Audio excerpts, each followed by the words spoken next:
Tyler, thanks for joining us. And, hard to start anywhere else than with the Christian Barmore news, with the defensive tackle being diagnosed with blood clots over the weekend, and he was treated at Mass General Brigham. How much of a blow is this for the team, both from an emotional standpoint and the football perspective here?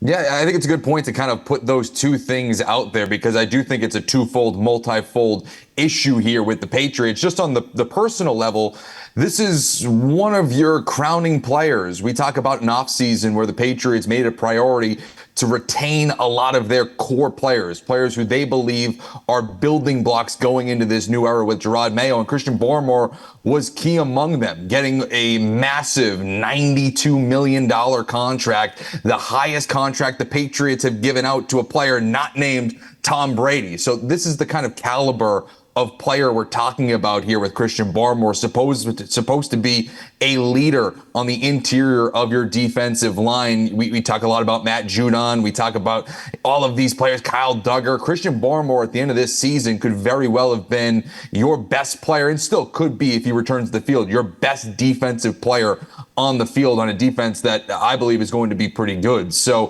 from an emotional standpoint, to take that type of player away, it does take the wind out of the sails a little bit, especially on a day like today, where they are going to go into pads. You are going to see that physicality that we haven't seen over the last first week of camp, and Barmore was going to be key among them to test this offensive line. So to not have that, it really is a crushing blow for this Patriots team. And then just from the football standpoint, he is, like I said, one of your better players, and to not have him, I think, pulls you in different directions. Does it make you go to a Matthew Judon, to a Devon Godshaw, two players who are looking for new contracts? Do you bring those guys in and say, hey, listen, we need you now more than ever? And that brings us back to the negotiating table. So it hurts them from a multitude of levels, but obviously we're going to see how the player develops. And we'll hear Jerod Mayo and the players talk about it here on CBS News Boston, specifically the Christian Barmore situation. Let's talk about Jerod Mayo now, Tyler. How different is Patriots camp now in the Jerod Mayo era?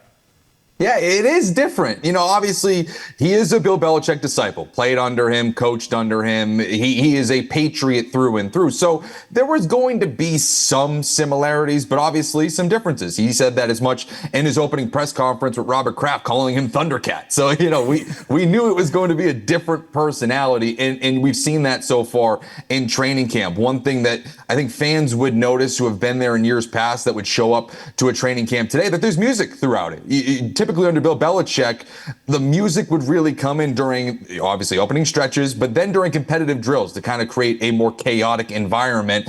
It's a little bit more lax in that regard. The music's kind of bumping throughout the entire session, and that is just a little bit of one of those minor changes. But from a coaching and a kind of, overall procedural standpoint, I do find it interesting that there is a little bit more of a looseness. There is a little bit more of an emphasis on 11-on-11s and 7-on-7s. There's not too much more of those individual drills. We did see one-on-ones the other day on Sunday, but overall it's a lot of 7-on-7s, a lot of 11-on-11s, and I think that's the former player in Jerod Mayo wanting to see best on best, player versus player, as opposed to going through individual drills. And then the other thing, and this is more of the Jerod Mayo, the front office man, not so much Jerod Mayo, the head coach, but you are seeing a lot of players talk about their contracts. Matthew Judon last week was very candid about his contract situation. Devon Godshaw, the same thing. Jabril Peppers, before he signed his deal, talked about him wanting a new contract and being open to that possibility. Under Bill Belichick,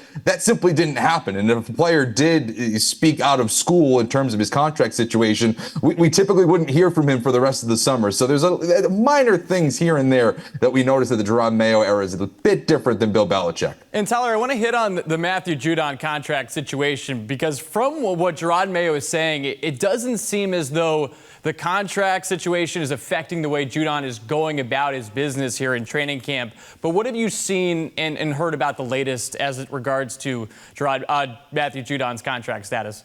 Yeah, it's not like last year where it kind of felt like it was a hold-in situation with Matthew Judon, kind of similar to what we were seeing with Devon Godchaux now, in terms of you're showing up, you're there, but you're not really performing in all of the drills, and you're not performing in all of the participation. Matthew Judon, from my estimation, watching on the Hill, he has been Matthew Judon. He's been involved in a lot of this, and the question is going to be, again, what makes sense for both sides? Because you have to be honest, if you're the New England Patriots and if you're Elliott Wolf, this is a player coming off of a season-ending bicep injury. He is, on the later side, longer in the tooth of his NFL career, into his early 30s. And is that the type of player that you want to commit to long-term on a team that's clearly rebuilding and putting an emphasis on younger talent? I think that's why, going back to Christian Barmore, 25-year-old defensive star, that's the type of player this team should probably be looking to extend. Matthew Judon may not fit the timeline of this team at this current moment, which is, I think, why this thing is a little bit tricky. I did find it interesting, though, the other day that during training camp practice, Matthew Judon was watching during the 7-on-7, 11-on-11s. He was talking to Robert Kraft, and obviously we have no clue what those conversations are. But I do find that interesting because it came a day after he spoke to reporters about that situation, about his contract. I do ultimately believe that something will get done. Matthew Judon said he will play on his contract at this current juncture. But I do think, especially now that we're coming off the heels of this Barmore situation, I do think it would be in the Patriots' best interest to make Matthew Judon happy to help that defensive line. Yeah, certainly one of their veteran leaders. But let's go to the other side of the coin and one of the rookies. I mean, a guy that is going to be talked about pretty much all training camp is that first-round pick, Drake Maye. And I know he's made some big throws in camp so far. But, Tyler, overall, how has he looked so far? Yeah, and you've pointed out there, we've seen flashes of Drake Maye. We know the potential. He's a number 3 overall pick. He is the most talented quarterback that the Patriots have in training camp at the moment, but he's a rookie. And I think you're seeing the rookie lumps. You're seeing the flashes of, early in camp, he had a great deep ball to Jalen Reagor. He had a nice throw to Jalen Polk more recently. And you're seeing those flashes, particularly with the deep ball. That was his bread and butter at UNC. But you're also seeing some rookie lumps. I've noticed him more than, let's say, Jacoby Brissett, kind of struggling to get in and out of the huddle for whatever reason. I do see the Patriots kind of huddling, then re-huddling more often than not with Drake Maye being under center. And I just think that could possibly be a rookie quarterback trying to get the verbiage, the lingo of the offensive play calls under Alex Van Pelt.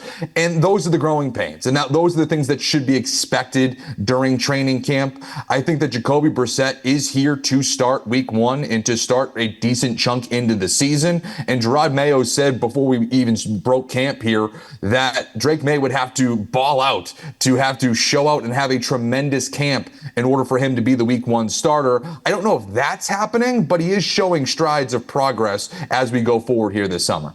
Other than Drake Maye, what are some other rookies that we should be keeping an eye on? You mentioned Jalen Polk. I know Javon Baker made a really nice play in training camp this past weekend. Who are some guys that we should be keeping an eye on here?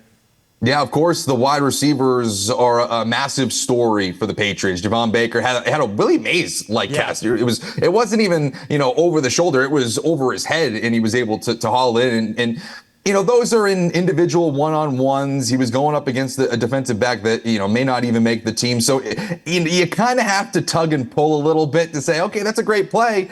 I'm glad that you made it, but also you have to look at the situation and the competition. So you have to temper expectations a little bit, but certainly he is someone who I believe that they're going to try to use that deep threat ability into this offense. So obviously a roster lock, and I think Jalen Polk's the same way. I'm more excited to see him over these next few days because he is a more physical receiver. Showed out well when they weren't wearing pads, but now that we're starting to translate into pads, I do think Jalen Polk is going to even continue this momentum. Again, a second round pick should be able to make an impact early in his rookie season. And outside of the wide receivers, I'm looking at Caden Wallace. I just mentioned it. They're going into pads today. He has been starting at left tackle over the last couple of practices. If all of a sudden he continues to hold that role, you're looking at a nice rookie class here for Elliott Wolf and the New England Patriots, where you found your quarterback. You hopefully have a wide receiver that can be atop your depth chart in Jalen Polk. And then you may have found your starting left tackle in Caden Wallace on day 2 as well. So to me, Caden Wallace, especially today as we go into full pads, I'm curious to see if they continue to have him at left tackle, and if so, how he performs. You know, Tyler, I know the NFL community at large, whether it's the other teams or the media, they're not too high on the playmakers overall on this team, and it makes sense. A lot of unknown commodities here, and we were talking about a couple. They did bring in 2 notable players in the offseason, Antonio Gibson and KJ Osborne, and I'm curious how they've been looking so far in this Alex Van Pelt-built offense. Yeah, we'll start with Antonio Gibson because he started training camp on the non-football injury list, recently was activated off of it, and I think that he's probably the most fascinating addition that they made out of those 2, because this is a role that under previous Patriots offenses, and again, this is different. It's not Bill Belichick's offense. It's not Josh McDaniels' offense. This is Alex Van Pelt's offense. But we've seen in recent years that receiving down back role has been very lucrative. Go to James White, Kevin Falk, Shane Vereen. That has been a role in a Patriots offense that has been very productive and very valuable for quarterbacks, especially a young quarterback in Drake Maye, if and when he gets the start at some point this season. And so I believe that he is someone to really pay attention to. I did think that they needed a little bit more depth at running back behind Ramondre Stevenson. Bring in Antonio Gibson, who, again, is a little bit more of a receiving back, but does have a 1,000-yard rushing campaign under his belt when he was with the Washington Commanders. He's someone I'm really paying attention to as he starts to kind of continue to get his feet wet, again, after starting the year on the non-football injury list. KJ Osborne, he's in a little bit of a different situation. Obviously, the attention's being paid to the young wide receivers because this is a young receiving core, a young team. We want to see if someone can leap to be that true number 1 wideout. And those 2 players, Javon Baker and Jalen Polk, probably have a better chance than KJ Osborne, who is a veteran player, solid, but not the number 1 guy. He was in Minnesota. You know, that was the Justin Jefferson, Jordan Addison show, and he was the number 3. I think that he's kind of still battling it out here a little bit with Juju Smith-Schuster, Jalen Reagor, Kayshon Boutte to make the roster. Now, obviously, money is going to be a factor here. They paid him this offseason to be on this team. So, again, that's going to be a factor here. But overall, I still think that he is still fighting for his roster spot as opposed to Antonio Gibson. Final thing before we let you go here. What's the fan reaction been like at training camp? Have you noticed more excitement there than last year compared to what it is, here so far this year? Yeah, it's a little bit interesting, right? Because, you still had Bill Belichick last year, the remnants of the dynasty, and you're still hanging on to all of that. And I think that Belichick was certainly a drawer in himself. This year, you're coming off a 4-13 season, but you did draft a young quarterback, number 3 overall. So that's obviously going to draw in some fans. Early on in camp, I thought the presence of fans was a little muted. But again, it's the middle of the week. These practices start at 11 a.m. The weather wasn't super great to start camp. But Sunday, you did have a lot of fans in attendance. There was even some overflow as well. So, overall, from a fan attendance training camp perspective, there is some buzz about this team because there is a lot of questions about what is Drake Maye going to look like? How is Jerod Mayo going to perform as the head coach? He is a familiar face. Obviously, fans know him as a player and a coach in this team. So, there's a little bit of kind of, yes, we're promised about the future, but I don't think that these fans have any illusions that this team is going to be particularly competitive in 2024. This is more of a building block season for them, and they just want to see growth. I say this all the time. The number 1 thing for this Patriots team, if you're coming out of 2024, how is Drake Maye looking? If you can leave this season fully confident that he is your franchise quarterback going forward, I think every fan would take that as a win. All right, Tyler Sullivan, he's about to head to training camp here, CBS Sports NFL staff writer.